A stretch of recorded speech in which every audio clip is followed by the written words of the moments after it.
Hello everybody, this is Mr. Diamond, no longer in Minecraft form.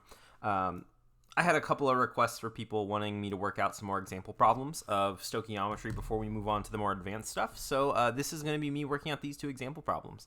If you feel like you need more practice, I would recommend pausing the video right now and attempt both of these problems on your own, and then come back and just double check and make sure that you did them correctly. So the first one is how many particles are in 28.0 grams of NO gas, nitrogen monoxide?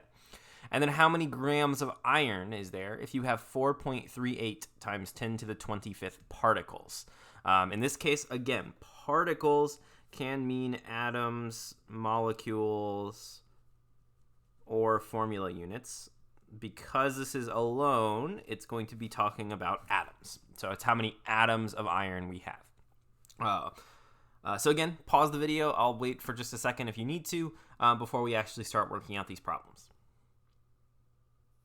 And that should hopefully have been enough time.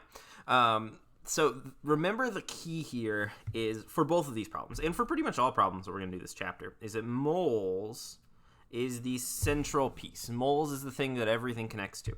We can go from moles to particles, and we can go from moles to grams. We can go from a mass to a moles, a mass to a particles, moles to a particles, or particles to a grams. All of these are possible, but notice there is no connecting line. Let me get a different color so I can make sure it's clear. There is no line to just jump. There is no line to skip moles. You have to use moles to convert from grams to particles. So in this case, or vice versa. So in this case, we're going from particles to particles from grams. So we have to start over here. Our conversion factor for here is our formula weights, and our formula factor over here is Avogadro's number.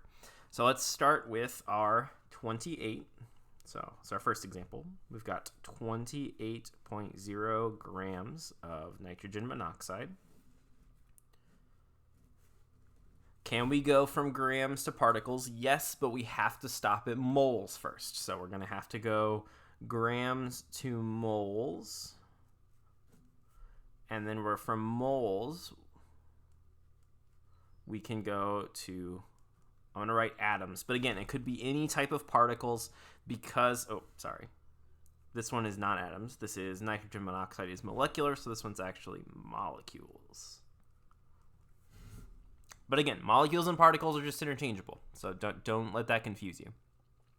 Now this one is a pretty easy conversion. This one we just use Avogadro's number. For every 1 mole, there is 6.02 times 10 to the 23rd molecules.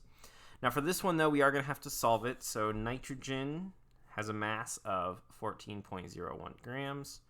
Oxygen is 16.00. You could do that little addition thing that I had where you list them out, you multiply them by the number that you have, and you add them all together. But this one's so simple that we're just going to add them up in our head, and we'll get 30.01 grams. And that's 30.01 grams per 1 mole, because the numbers on the periodic table are actually grams per moles. They are not just grams numbers. So now we would have grams cancel, moles cancel, and then molecules or particles would be left, and that's what we're looking for. So we can go ahead and plug it into our calculator. We'll get 28 divided by 30.01 times 6.02 times 10 to the 23rd. Now, notice I didn't put it in parentheses. Again, you should probably always be putting, unless you feel very confident that you know it's going to work out. If you don't, you should always put your scientific notation numbers in parentheses. In this case, it would have worked out, but we should probably just make sure that we're not going to end up with that mistake. So I got 5.616794402 times 10 to the 23rd. We're obviously going to have to do sig figs for that. 28.0 gives us 3 sig figs.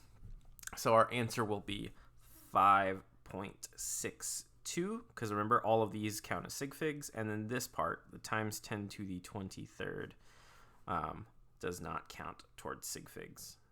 Molecules of NO. Molecules of nitrogen monoxide. Okay, for our second example,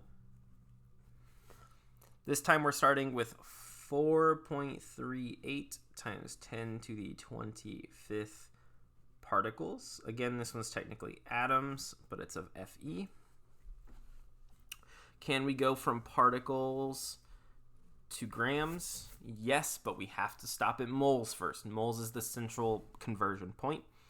So we'll go from particles to moles, and then we'll go from moles to mass. Or in this case, I guess I should just do grams, because grams is the unit of mass. All right, our particle number is Avogadro's number. Moles is a 1, and there are 6.02 times 10 to the 23rd particles in 1 mole. For this one, we just get to look on the periodic table. The periodic table says that iron is 55.85 grams in, again, that's 1 mole, because on the periodic table, that's a molar mass. Here, we'd have particles cancel. Here, we'd have moles cancel. We'd be left with grams of iron, which is what we want. Now, I will point out, because I talked about it in that Minecraft video, which again was relevant. If you did click away from it, there was important things in there. Notice that we've kept everything the same here. This is iron, this is iron, this is iron. The new stuff we're going to talk about is what if we want this iron to become something else? That's kind of what I was getting at in that video. But we can go ahead and plug this in. Notice I'm putting it in parentheses because we want to be putting it in parentheses because it's a scientific notation number. We get 4.38 times 10 to the 25th, close parentheses, divided by new parentheses, 6.02 times 10 to the 23rd, and then close parentheses times 55.85. All right, we get a pretty big number. It's not a times 10 to the 23rd or something, which is normally what we get for particles. And that's what we got up there, which makes sense because it's a molecules, particles, atoms type number. This one's grams. 4,000 is kind of big, but remember, a gram is like the mass of a paperclip. So 4,000 paperclips really wouldn't weigh that much. This could just be like a little ball of iron that you got, or a rock, like the size of a decent sized rock that you find outside would probably weigh 4,000 grams. So this is actually a pretty reasonable number. So we get 4,063.5, but we have to go to 3 sig figs. So 1, 2, 3, we'll get 4,060 grams of iron if you have 4.38 times 10 to the 25th particles. I hope that helps. If you need any other assistance, again, please email me and let me know you want example problems worked out or you're confused by something. You can leave a comment in the box to the right, but as you've probably noticed, I get to those a little bit slower. If you email me, I can definitely get back to you a lot quicker. I hope you guys have a great rest of your day, and I hope to see/hear from you soon.